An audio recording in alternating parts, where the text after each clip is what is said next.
Returning কর্মকর্তা নিয়োগ করে সরাসরি, সেই দাবিটা নির্বাচন বিএনপির পক্ষ থেকে এসেছে। আপনার কি মনে হয় যে ইসি আসলে সেরকম লোকবল আছে কিনা, সক্ষমতা আছে, এটা করতে পারবে? দেখেন, এক নম্বর কথা হলো এই ডিসি পরিবর্তন যেটা হয়েছে এর মধ্যে প্রায় 52টা ডিসি পরিবর্তন হয়ে গেছে অলরেডি। এটাকে আমি ঠিক মনে করি না, এটা কাজটা ভালো হয়নি, একদমই ভালো হয়নি।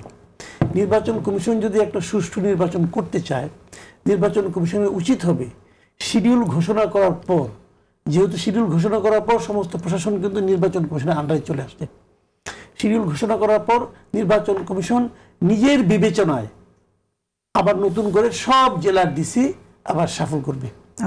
এটা আমি মনে করি তার উচিত হবে। তাহলে কি হবে, দুটো ঘটনা ঘটবে। একটা হলো যে এই যে বিএনপি বলছে জামাতের ডিসি, আবার জামাত বলছে বিএনপি ডিসি, এই অভিযোগটা তখন আর কিন্তু এক্সিস্ট করবে না। বিপরীত দিকে নির্বাচন কমিশন যে সিরিয়াস এবং তারা যে সাহস করতে পারে, তাদের যে আসলে একটা মেরুদণ্ড আছে, এটা ওনারা দেখানোর একটা শেষ সুযোগ পাবেন। এটা হলো এক নম্বর কথা। আর দুই নম্বর কথা হলো যে ডিসি আসলে কি হয়, ডিসিরা হয় রিটার্নিং অফিসার। তো প্রত্যেক জেলায় একজন রিটার্নিং অফিসার, এটা কিন্তু জেলায় থাকে একজন রিটার্নিং অফিসার। তো প্রত্যেক জেলায় তো একজন নির্বাচন কমিশনের কর্মকর্তাও আছে, প্রত্যেক জেলায় আছে নির্বাচন কমিশনের কর্মকর্তা, উপজেলা পর্যন্ত আছে, উপজেলা পর্যন্ত আছে। উপজেলা নির্বাচনটাকে মূলত নিয়ন্ত্রণ কে করে?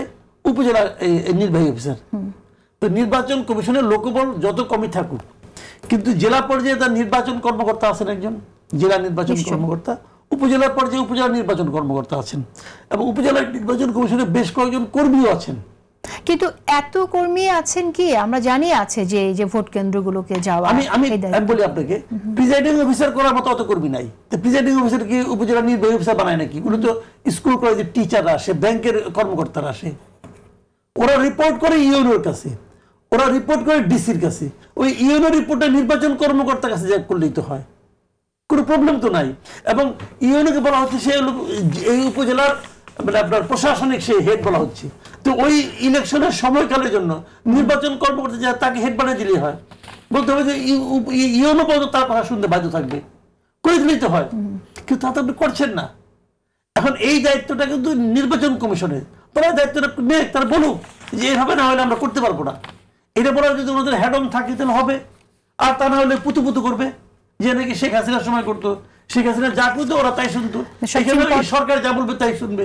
এই সিইসির যে আহ্বানটা না, এই আহ্বানটা আমার কাছে মনে হয়েছে যে আগে ভাগেই নিজের দায় এড়ানোর একটা মানে প্রচেষ্টা। কারণ একটা জিনিস হলো কি, শোনেন, নির্বাচন যদি ফেব্রুয়ারিতে হয়, নির্বাচনে আইন শৃঙ্খলার সবচেয়ে বড় আশঙ্কাটা আপনি কোথায় দেখেন বলেন তো? কোথায় দেখেন? জয় হাসিনার ছেলে জয় সজীব অজয়, যে নাকি আমেরিকান নাগরিক, কিন্তু নাগরিকত্ব নিয়েছে, নির্বাচন পণ্ড করার ঘোষণা উনি রয়টার্সকে বলছেন যে তারা এই নির্বাচন প্রতিরোধ করবে। প্রথমত তার কথা আমি কোনো পাত্তাই দিই না, যে ভদ্রলোক উনি এটা বলার অধিকারই রাখেন না, এক নম্বর। দুই নম্বর হলো যে মায়ের বেটা হিসেবে আমি একটা পাওয়ার খাটাইলাম। আচ্ছা, আপনি খাটাইলাম, ওনার কথা অনেকে আবার নাচে। আচ্ছা, না নাচলো, যদি তারা প্রতিহত করতে যায় তাহলে আপনি আমাকে বলেন এই ইলেকশন কমিশনের যে বক্তব্য, এই বক্তব্যের অর্থটা কি? বিএনপি যে নাম বলে সেটা ফাইট করবো? এটা কি বিএনপির কাজ? নাকি জামাত যে ফাইট করবো? কেউ তো ফাইট করবে না। এই আওয়ামী লীগ যদি এটা নির্বাচনকে থামাতে যায়, তারা অস্ত্র নিয়ে যায়, যেমনি যায়, জেমে যায়, এটা ফেরানোর দায়িত্ব হলো গভর্নমেন্টের।